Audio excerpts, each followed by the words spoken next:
This is Susan Livingston reporting for Sequitur for Expressions of Peace Radio. Expressions of Peace. Personal, powerful, and heart-to-heart. Sequitur is archived under the Expressions of Peace tab at penina.org. That's P-A-N-I-N-A, as in peace and nonviolence in action. With habitat loss, ecological collapse, and consequent impending extinction as its main themes, Sequitur is a discussion of the natural consequences of actions at the individual, community, cultural, and species levels. Sequitur. It follows. Sequitur, the theme song, is by Zympt. That's Z-Y-M-P-H-T. You can find more of his music on SoundCloud. Sequitur originated as the Global Extreme Weather segment on Extinction Radio. The weather and climate news felt too urgent to abandon when Extinction Radio went on hiatus last spring, so Sequitur became a freestanding podcast. Inspired by Guy McPherson's Nature Bats Last, the focus of Sequitur expanded beyond extreme weather events and natural disasters to consider the overarching issue of habitat loss. Sequitur's content further expanded under the influence of Derek Jensen's book The Myth of Human Supremacy to cover extinction events and their drivers for the whole web of life, rather than only property destruction and loss of human life or monetized livelihood. Aho, mitakwe oasen, we are all related.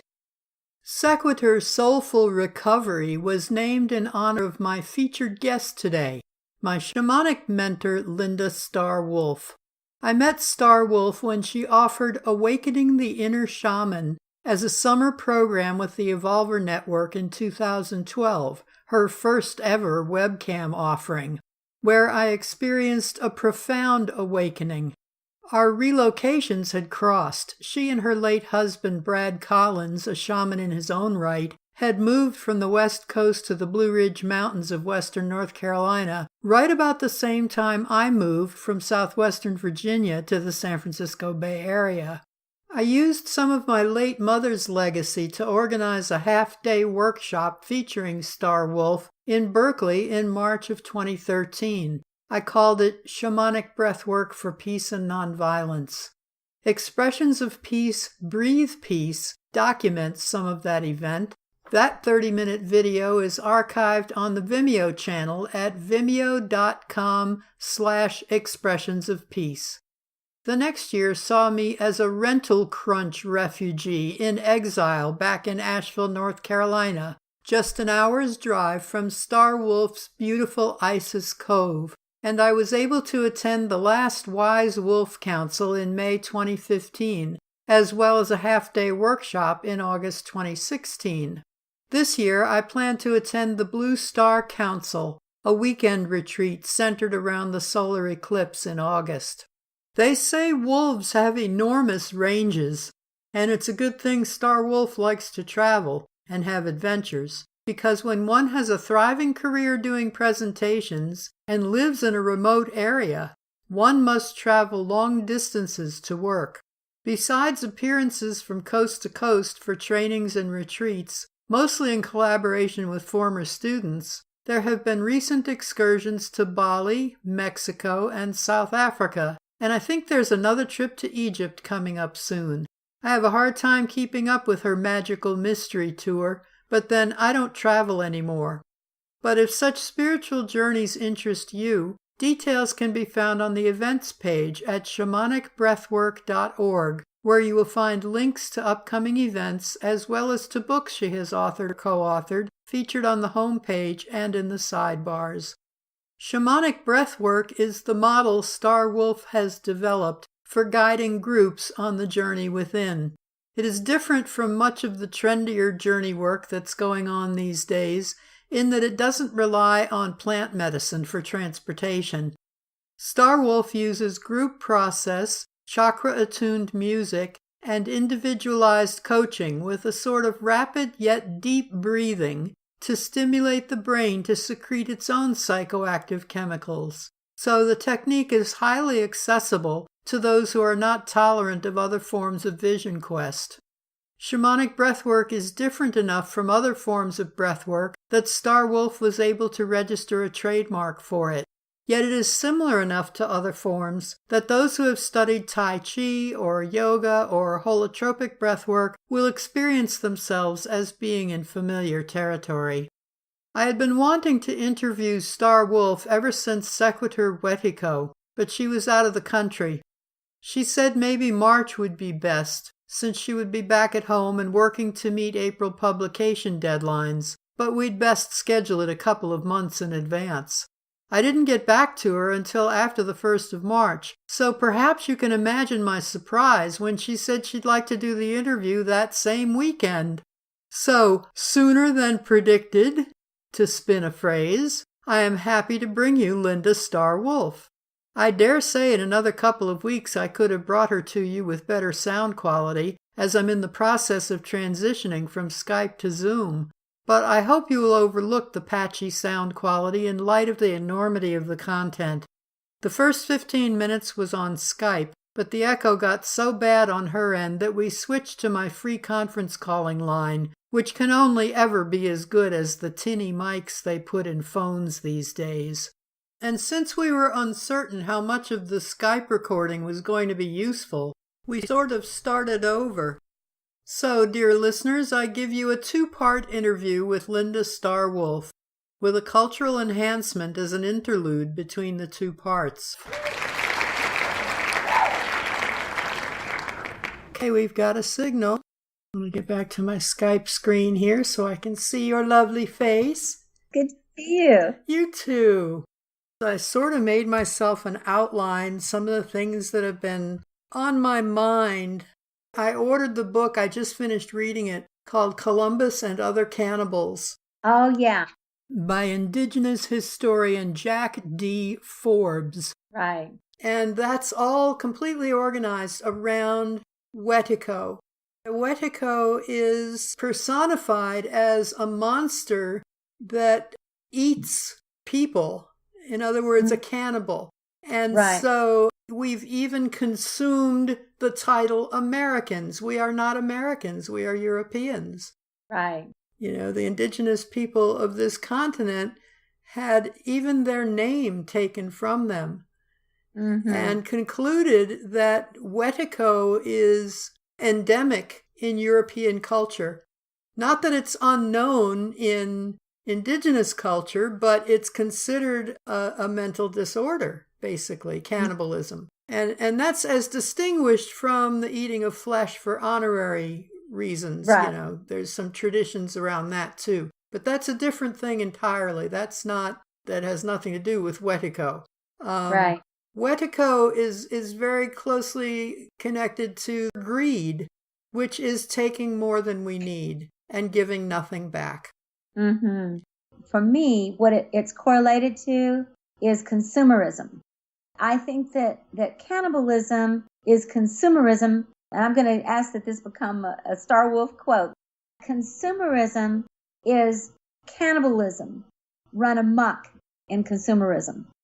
I was in Bali in Indonesia recently, and I was there. I was speaking to an ode shadow meister friend of mine who's written several books on the shadow, including The Shadow in America and Meeting the Shadow, Jeremiah Abrams. And really, I think that his book, Meeting the Shadow, was truly the best shadow book that I read. And I read all of them during that time. And as it became more popular in our culture to start actually looking at shadow, I actually started teaching in shadow workshops close to 25 years ago, maybe longer, actually, when it first really began to be more popular and not just something for those who were kind of elite and doing psychoanalysis, lying on the couch with a psychoanalytic practice, you know. And we were speaking about cannibalism in the ancient, or not even that ancient, traditional Indonesian culture, and about what it really meant, and a whole flesh ceremony and that sort of thing. Of course, it was misunderstood by the civilized world, so to speak, that came into those places. But cannibalism as it is now, using that metaphor in our culture and worldwide, to me, is really a culture or a world of people who are eating themselves, only eating everything around them. not realizing that we're not in balance with ourselves, we're not in balance with the shamanic world, we're not in a balance with water, earth, fire, and air around us, that we're consuming all of it, and we're not really letting it be released again. I'm thinking about the epidemic of immune disorders and cancer. Yeah. It makes perfect sense. It's more than just a metaphor, isn't it? It really is more than just a metaphor. Of course, in my world, all metaphors are real. Yes. All archetypes, all mythologies, as Joseph Campbell, the great mythologist, said, are real. And we're either living the mythological life consciously, or we're playing it out unconsciously. We're either waking up and living it and making it conscious and taking responsible action towards realizing how powerful we really are, that in some way we are the gods ourselves, taking responsibility for that, or we're pretending that we're children, that we need to be dependent upon fate and everything outside of us. And that really is our more unconscious state of being as we're coming out of this more twilight world as human beings and into the light of day and standing up and facing that tag, we're it. We are the ones we've been waiting for. We are the great mothership. We are the return of Jesus. We are Kuan Yin. We are whatever it is that we've been asking to come and save us. It lives inside of us as well as outside of us. We need to talk about how shamanism and shamanic practice, ceremony, ritual can address our shadow. Well, the shadow is something, quite frankly, that's very near and dear to my heart. And I think that it is one of the most important aspects of human beings individually as well as in groups. In a world that is obviously full of shadow right now, the outer world, the most obvious thing that's right under our own noses is that the shadow in the world does not exist without shadow in human beings. And the shadow in human beings is what creates the projected shadow as a collective consciousness in the world. So if you look at it from that perspective, really the atrocities in the world that we're horrified by or have no wish to be simply can't exist unless they live in the hearts and minds of human beings. Animals are in a balance with the world, the trees, the rivers, the environment. So they're not really casting a shadow. When an animal acts in a certain way, it's acting very much from its nature. And it's acting, unless it's been affected in a negative way, quite frankly, by human beings and what's happening to its natural environment, they will act in a harmonious way for the good of the whole of their collective energy field and the other beings in that field, whether it's other animals, trees, rivers. They do not affect things in a negative way. If there is an overabundance of a particular species, nature will take care of it. It's very different with human beings. Human beings have a different kind of consciousness that actually represses parts of itself so that we can't actually see it. And the way that we do get to see it is how it shows up in the world. And that shows up through the actions of people. So many times, if we're denying something in ourselves, we will project it out. For instance, homophobia. There's been so many times that we hear people who are extremely homophobic, and later on, then something comes out in the news where someone's caught in a bathroom in an airport. The same with people judging people and thinking that they should pull themselves up by their own bootstraps and there shouldn't be social welfare of any kind. Meanwhile, that person frequently is a person who has been handed privilege in some way through either numerous opportunities or through an inheritance or trust fund or some way in which they've never had to pull themselves up. This is something that frequently comes across, is that people will project out something into the world that they don't want to be, that's repressed within them, and then sooner or later it'll show up through some action. This is Carl Jung, who really made the concept of the shadow quite famous in his teachings. I found the Jung quote, And I wanted to offer that up. He said, until you make the unconscious conscious, it will direct your life and you will call it fate. That's right. But it's really just the wheel turning and energies catching up with us that we've been projecting out that come back finally as a reflection to us. So I believe that the shadow itself is a great mirror for us. And so I've been on the leading edge, or the cutting edge, I want to say, for a long time of investigating my own shadow, quite frankly, because I got tired of suffering. I got tired of my addictions. I got tired of being powerless to my own subconscious mind. And in that process of healing and transforming myself and finding some humility and being willing to roll up my sleeves and do the hard work of growing up and being an adult child of God or the universe instead of a child, which meant healing my inner child and stepping into my own power and opening to my own shamanic spirit, that was really my motivation for doing my own inner work in that way. And the more I worked with shadow, I began to realize that what was in my shadow was my inner shaman. And the more I worked with individuals worldwide with their shadows, what I realized is they were not owning their own inner shaman. And let me speak about what I mean by that. In the shamanic world, we really are looking to balance, not only in the outer world to recreate the balance, the natural balance in our environment, which is, of course, incredibly off for numerous reasons.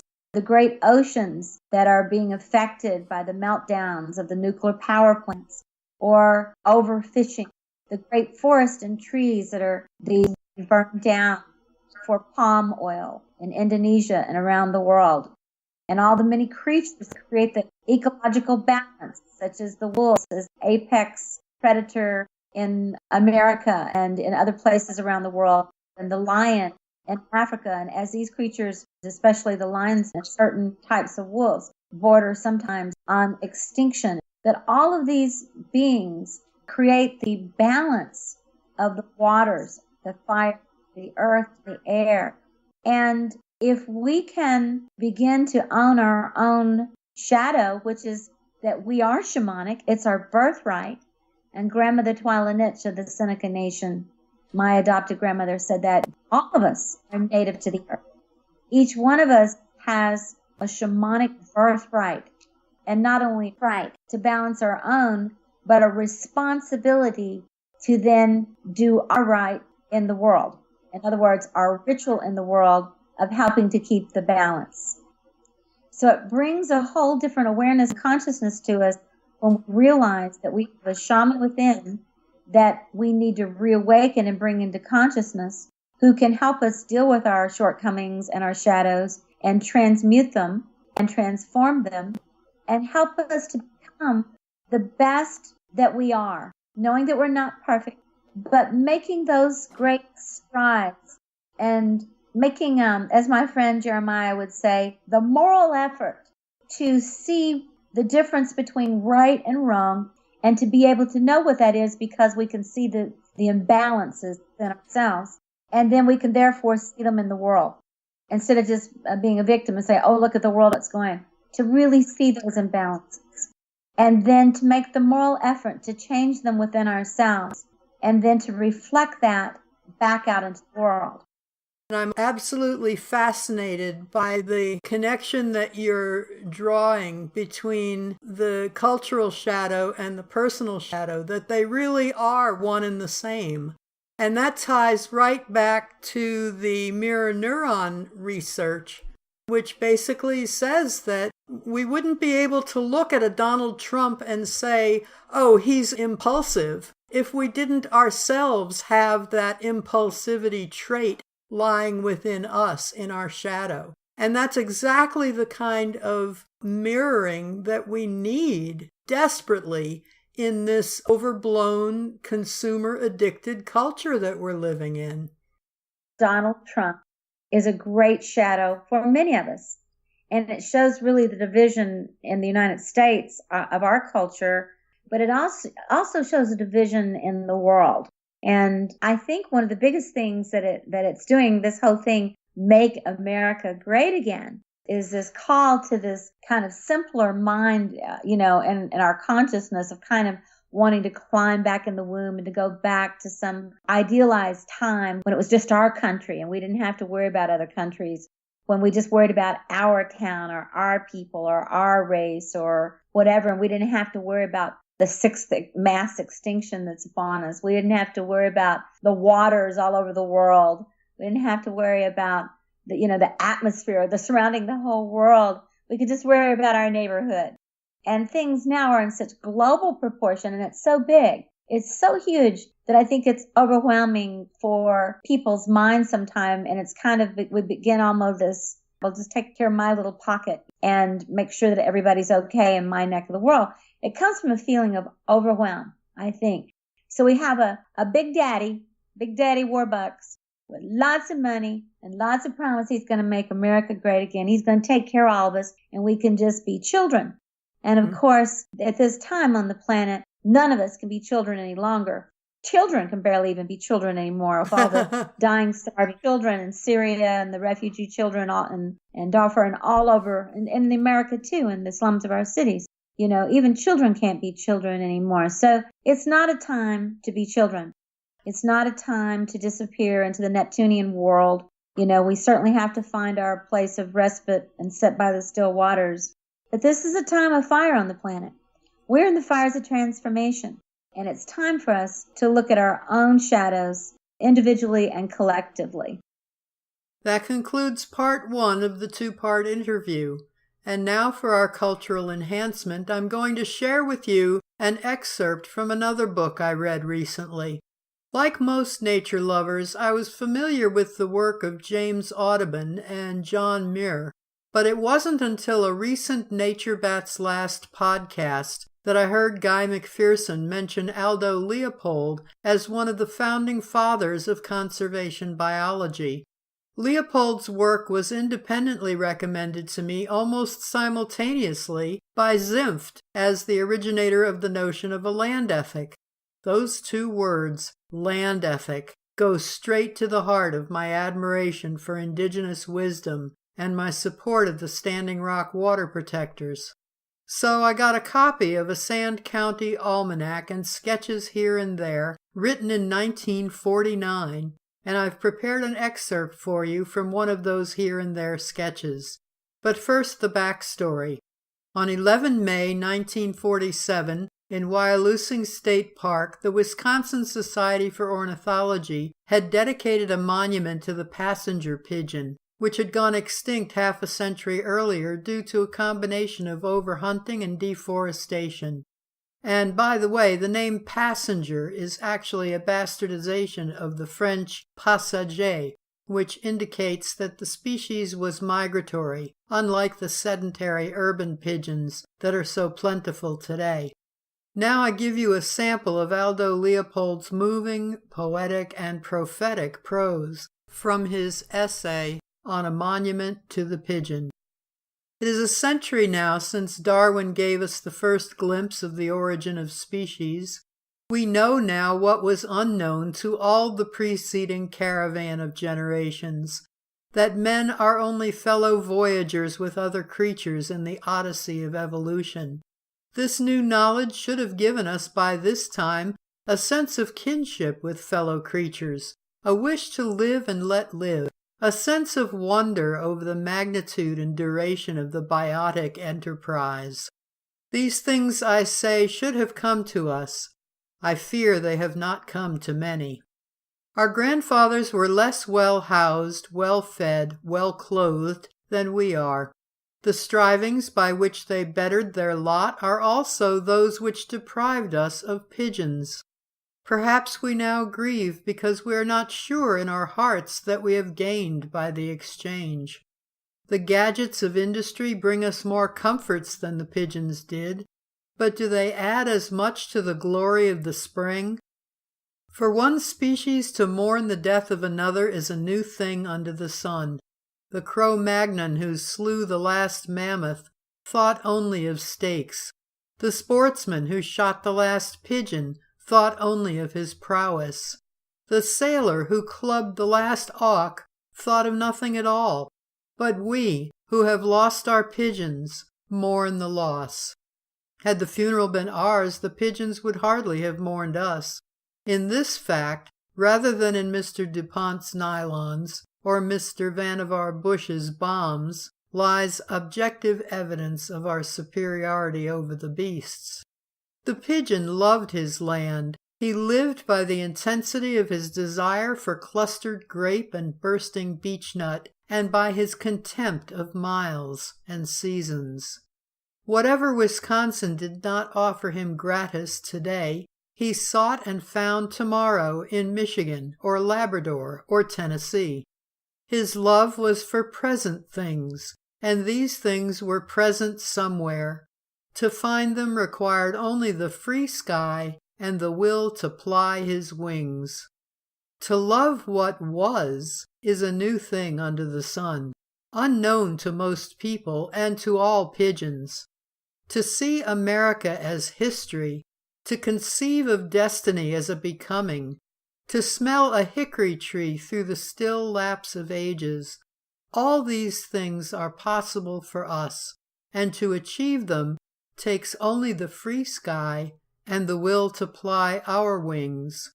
In these things, and not in Mr. Bush's bombs and Mr. DuPont's nylons, lies objective evidence of our superiority over the beasts."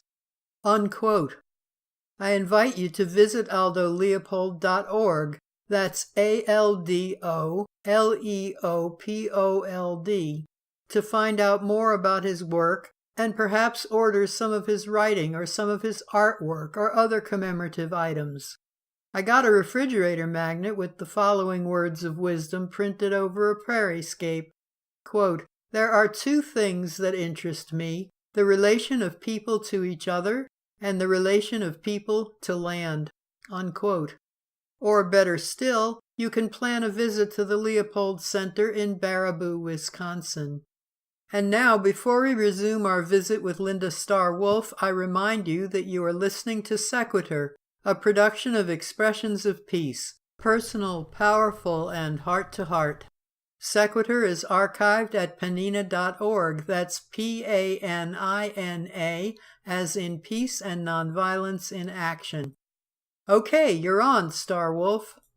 I wanted to speak into what you and I were talking a little bit before we began the interview about the concept of wetiko and how I see that. We were speaking about a type of cannibalism, and we were talking about the difference between the cannibalism that you found perhaps in ancient indigenous cultures, and actually some people say there are some in remote places that are still actually practicing cannibalism.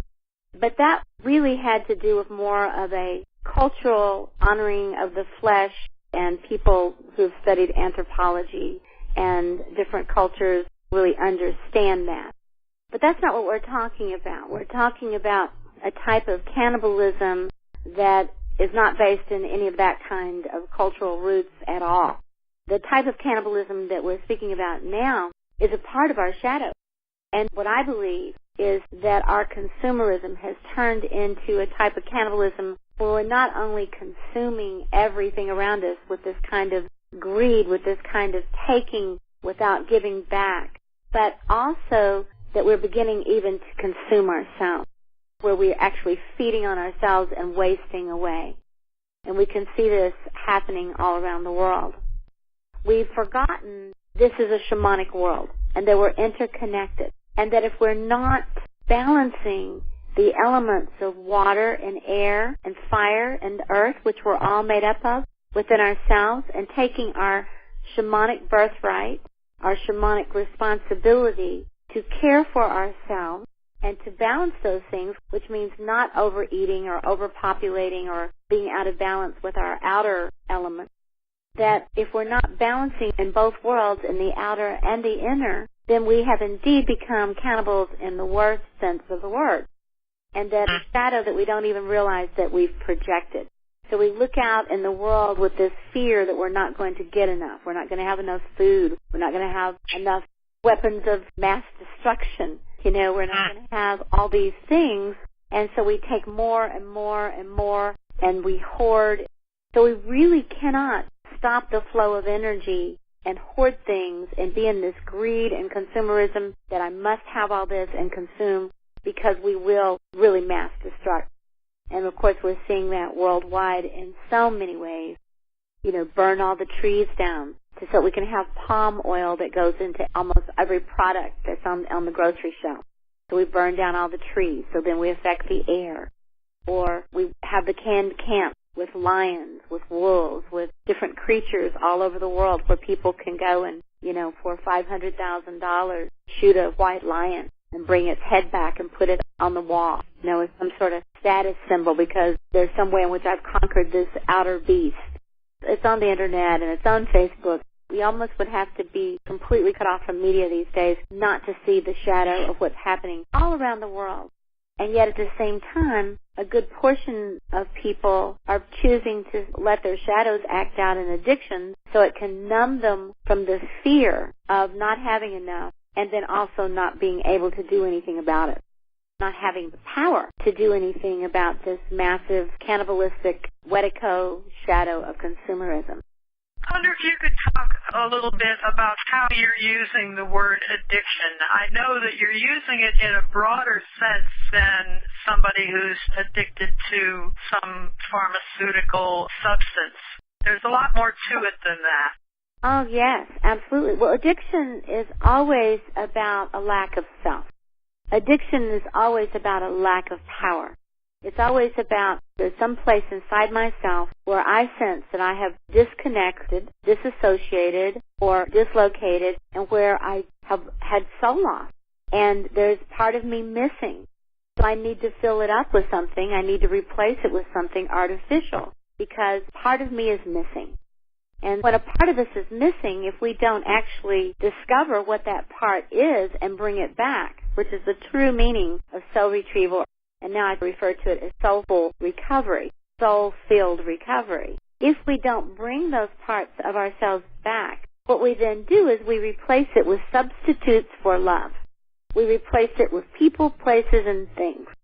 And of course, there's nothing wrong with bringing people in our lives to love us, and making connections or enjoying the things that we have. I certainly love to travel and see things and have adventures. But when that's taking the place of a hole that's inside of us, it's a large gaping wound, and it's like an endless black hole. And that's where addiction comes from. And we can be addicted to anything. We can get addicted to Facebook and just constantly be feeding that into our psyches. We can be addicted, of course we know, to substances such as drugs, alcohol, food. We can be addicted to pornography, which is a huge addiction right now for men and women, and it's really flourishing right now in the teenage population. In one of my books, I think it was in Shamanic Breathwork, I have a chapter called The Shaman and the Shadow. And I put a subtitle there of something that came to me once, and that was that the difference between a shaman and an addict was sobriety. And what I meant is not just being sober, meaning not drinking, although that is a form of sobriety for an alcoholic. But sobriety means really being awake. It means being alert, sober, vigilant, being able to see and have your senses turned on like the wolf, to have these canine abilities to really see and perceive and hear and tune in, to wake up. And it's really hard to be awake when you're dulling the senses with an addiction. So addiction is our way of dealing with some aspect of our shadow, of what's missing, of what's been projected or lost. We frequently speak about the negative shadow, but there's also the positive shadow. I remember some years ago people would say, "Oh, if you must write a book about all the things you're doing," and I couldn't write a book. Well, this year, I'm my 9th book. So there was some part of me that had to heal and say, "Doggone it, I'm smart enough to write a book. In fact, I'm smart enough to write 9. So the sobriety piece helps us wake up, own who it is that we are, and then in my world, it's about becoming a shaman. And about what that really means, it's not a glorified thing at all. It just simply means owning who it is that we came here to be, our birthright. We came here to balance ourselves and then to help contribute to the world around us in a balanced way, because nature already balanced itself. And now human nature has to learn how to live with Mother Nature and fit into that equation and how to be a part of that balance. and maybe enhance it instead of destroy it. Maybe just remember it rather than figure it out. Seems to me we knew these things once upon a time, didn't we? In our primitive state, we absolutely knew. We were closer in our primitive state to the natural world. We were closer to animals. When I was in Africa last year, there's been discoveries in the caves there and remnants of human beings, but it's not because they think that the animals in the caves ate the humans. They now believe that the lions and the form of wild dogs there that were actually their form of wolves and human beings walked side by side, hunted together, and lived in caves together and kept each other warm. And in some ways, we talk about domesticating animals. You could say that animals domesticated humans, learned that they had to be in balance. They couldn't kill all the antelope or all the woolly mammoths if they wanted to survive the winter. That they were going to need to learn from their elder brothers and sisters, the wolves and the lions, how to only take what they needed.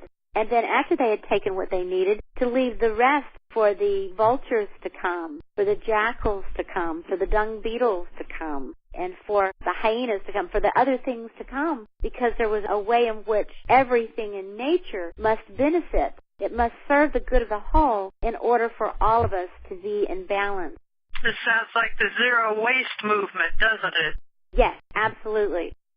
Now, we were speaking politically earlier, and, one of the things I think that has happened for humanity is as we've come out of that kind of more primitive state where we were in a type of balance with nature itself, and as evolutionary processes happened, and perhaps even visitations from other cultures or other beings, maybe even connection with star beings or planetary travel, those kinds of things, and maybe even interbreeding with all of that. At the same time, there is a neglect of that nature part of it. There's a way in which we've kind of left that behind. I believe that we need to bring along with us, because if we separate ourselves too far from nature, there will be no nature left to nurture us and to allow those somewhat enlarged brains, minds, and egos to continue to create the things that it's creating. And so one of the things I think that's happening on the planet, at the same time that human beings have kind of individuated, if you will, from Mother Nature, there's a way in which, in many ways, we want to look to certain things to save us. We want to look to science to save us.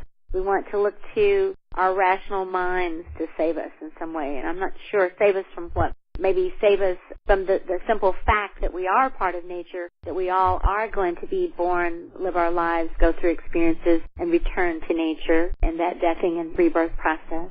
But one of the things I've really seen in this kind of separation, that there's also kind of a dumbing down emotionally, a dumbing down instinctually or intuitively. And especially what I'm noticing in the last few decades, it feels like to me that human beings really want someone to save them. So maybe that's always been, something in, I guess you could say, in the subconscious of children, is wanting to be protected by their parents. But adult human beings wanting to be saved by some mainly father figure.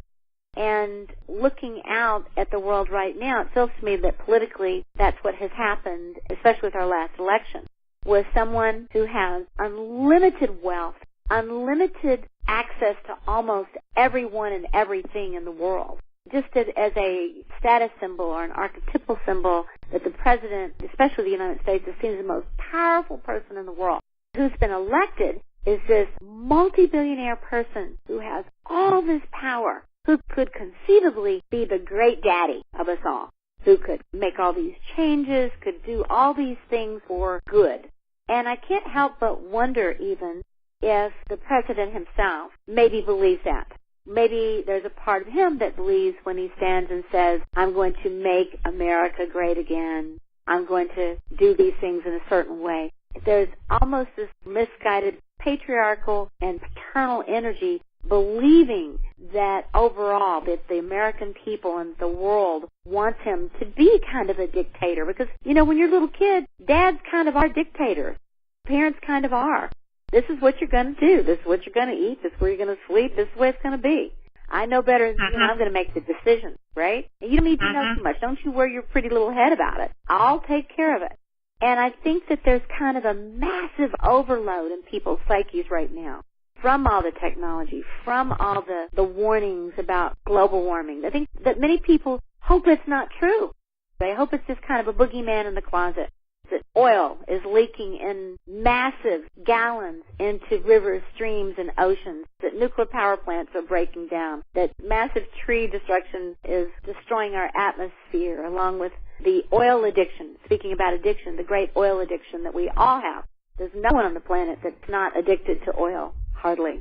Probably maybe a few primitive people, but almost everyone is addicted to oil. We want the conveniences that oil brings us still. Especially if you include plastic, which is, after all, a petroleum product. Absolutely. I mean, the phone I'm holding has a certain amount of plastic in it. Everywhere. You don't even know that it's there. So here's this massive energy that's so overwhelming that we all know, and that we're repressing a lot of it into subconscious, that is so destructive and feeling so overwhelmed that maybe Daddy can come along and take care of it for us. And maybe we won't blow ourselves off the planet or kill everything off and become extinct ourselves and not leave anything behind for the generations to come. And so that's a big part of where consciousness is. Now, do I think that good can come out of something that feels so repressive and regressive? Well, I know for a fact it can. You know, Susan, I worked in the addictions field, the mental health field. It was my first profession from the time I was 20 years old. And as an addiction specialist, as a mental health professional, more in the world of psychology and psychiatry and mental health. And what I witnessed repeatedly is that people frequently did not change until they hit bottom. People don't change until they have an uncomfortable level of suffering. Now, the good news is many of us are getting to a point where we're no longer willing to turn to substitutes for love. That's what addiction is. And false relief. And we're no longer willing to suffer as badly as we have in the past. We're raising the bottom. We want to proactively notice when we're suffering and say, that hurts. This is not good. I don't want to run from it. I don't want to use anything to get rid of it. I want to face it. I want to deal with it. And I want to change it. And I want it to get better for all of us. And that's called sobriety. What shamans have always done. Shamans have always worked in their tribes and villages all over the world to help make things better, whether it was somebody that had an illness, whether it was a problem in the village, whatever it might be. They sought to restore the balance of the elements within the people or the environment or the situation and to help things get better. So when I call for people to awaken their shaman within and to come back to water, earth, fire, air, and spirit, I'm really calling on that inner shaman that no longer can rely on just a tribal shaman. There's 7.5 billion of us on the planet, and it's time for all of us to use those God-given or goddess-given or creator-given powers that are innate, that are hidden within our own DNA, that are waking up to step into our own authentic power now. So with this election, maybe more so than any in a really long time, maybe ever, we get to see our shadow and say, do I really want to be a little child? Do I really want to have loss of power and say-so over my life, who I marry, what I eat, where I sleep, how I work, my health, everything? Do I want to turn that all over to someone else? Or do I want to be involved in helping to create a better balance for myself in the world? So I think each one of us is getting an opportunity right now to ask that question, not only ask it, but then to say, so what is mine to do? What is mine to do? That really strikes at the heart of it. What is mine to do? Mm-hmm. It's really true, Susan. I mean, everybody can do something, even if it's keeping other people aware by posting to the best of our knowledge what we know to be true as real news, as real events, and letting the world know. There's 1.5 billion people on Facebook. Not the best way always to communicate. Sometimes we need to visit somebody or call them up or write them a letter, right? But there's 1.5 billion people on Facebook. That's how the Arab Spring happened. That's how the 2 to 4 million March for Humanity happened last month in such vast numbers. So why not use the technology that we have to help bring forth instead of just controversy or gossip, to do our best to bring forth real facts, or as close as we can, of what we know and shared information. The way people have always been able to make change, that's why the freedom of press is so important, is to share information.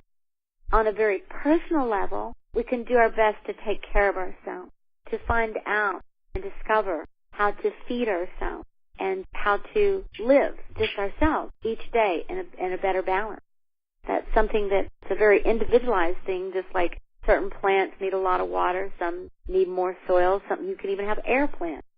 Animals, certain animals will live in the desert, some live in caves, some live in the ocean, some live in trees. People are individualized. But for each person just to simply not be a part of a flock or a herd, but to individually begin to discover what it is they need for their personal needs each day to care for themselves. That's a huge beginning. Some people are very introverted, hardly ever need to see anybody.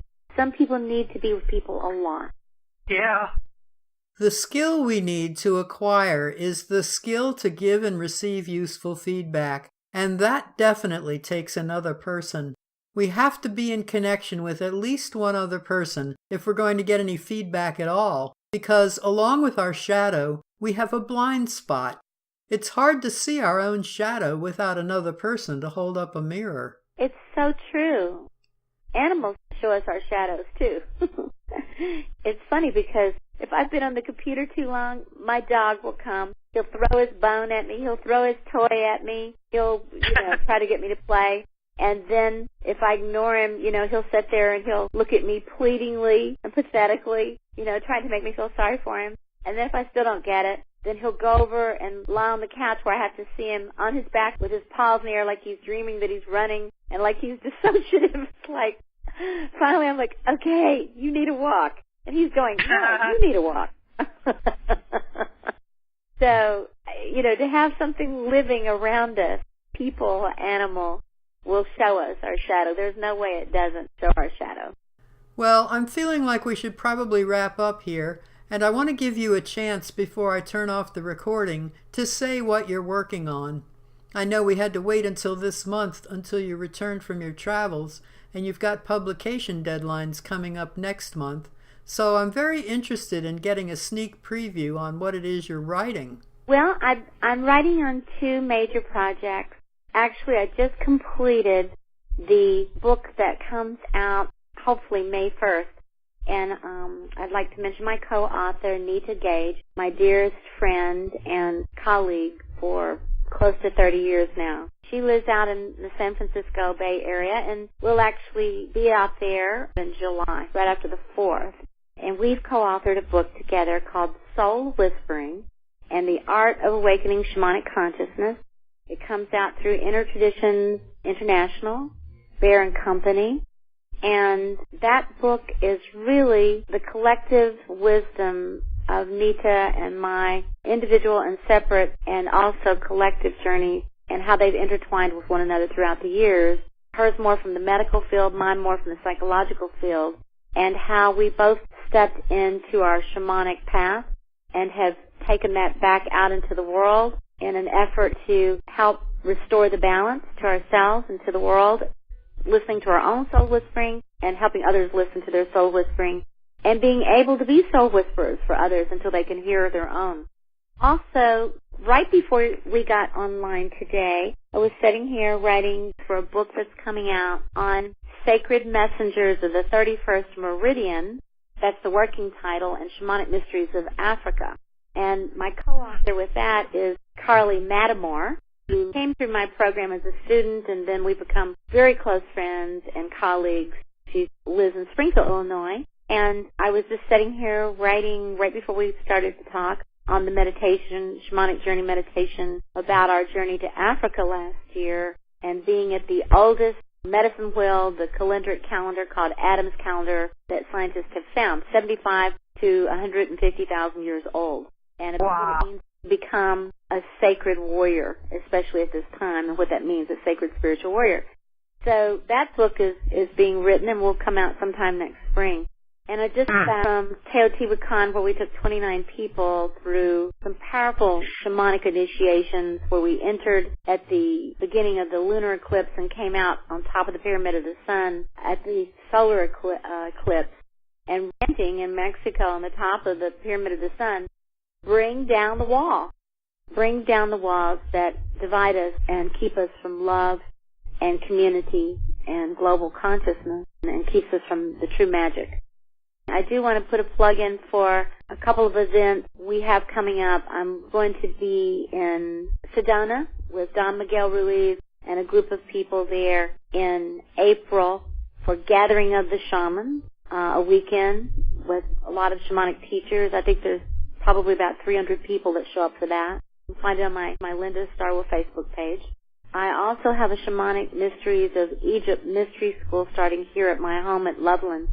And I also, in May, have a month-long intensive training shamanic immersion coming up here at my home in the mountains.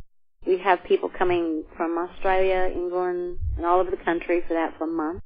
We're going to be at Omega Institute, Open Center, lots of other places. But at the end of the year, we'll be taking a group to explore the mysteries in Egypt and the sacred temples there. So it's a big year, 2 books coming out, travel, training, and lots of work towards helping us all grow up and own our inner shaman and help balance our shadow by balancing the elements in the world. The website, you can go and just get the list of events in less detail, is shamanicbreathwork.org, events page. But also, you can go to Linda Starwolf, and even though I'm beyond my friend limit, you can follow me. I post there all the time. But you can also go to Shamanic Mystery Tours page or Venus Rising Association for Transformation page. Okay. And those are all Facebook pages, not websites, right? Right. Mm-hmm. Okay, well, that's clear. Any other parting words? Well, I hope to see you back out here on top of the mountain. If nothing else, Susan, this area of North Carolina is supposed to be one of the best places in the entire world to see the total solar eclipse the weekend of August 21st. We have a Blue Star Gathering, which is the next iteration of the Wise Wolf Council. The Blue Star Council Gathering here over that weekend, where we'll be going through some beautiful ceremonies, including breath work out on the land in our beautiful medicine wheel on top of the mountain, doing a powerful ceremony around that powerful solar eclipse together. Thank you so much for taking the time to be with us today, Star Wolf, and for your advance invitation to the Blue Star Council. I've already started putting out feelers, at least for transportation support, if not for companionship for the weekend. And if any of this patchy interview is useful to you in promoting your work, please feel free to edit it to suit your needs and use it in whole or in part. Speaking of celestial events, it's the full moon this weekend, and the U.S. will be transitioning into daylight savings time. Does anyone else find it paradoxical that we lose an hour of our life when we spring forward on the clock? Does anyone else wish they would knock it off with this biannual control game and leave the clocks alone?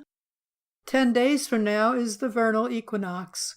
I'd like to think I'll post another show at about that time with an appropriate celebration. But with heat records being broken and polar ice in winter turning in measurements indistinguishable from summer figures of just 35 years ago, and during a La Niña event no less, I'm not feeling much like celebrating the end of winter.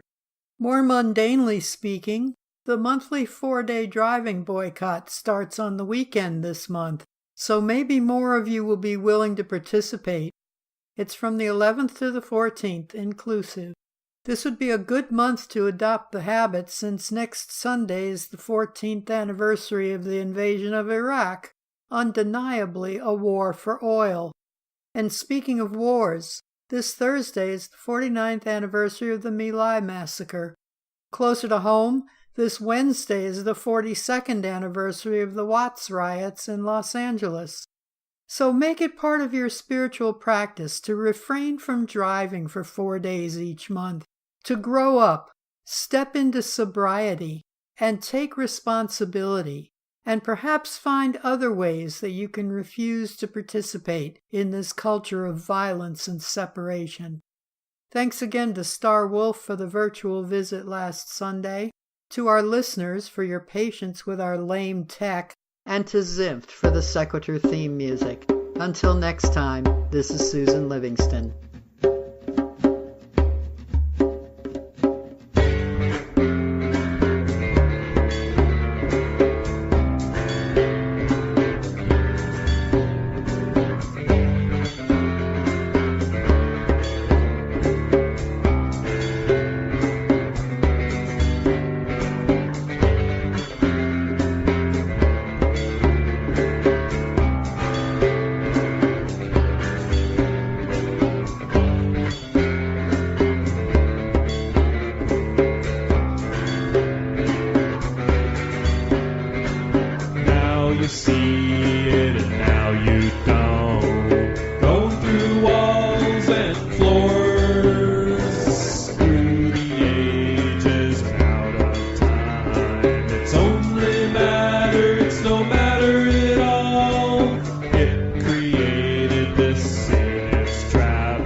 What connects us is one.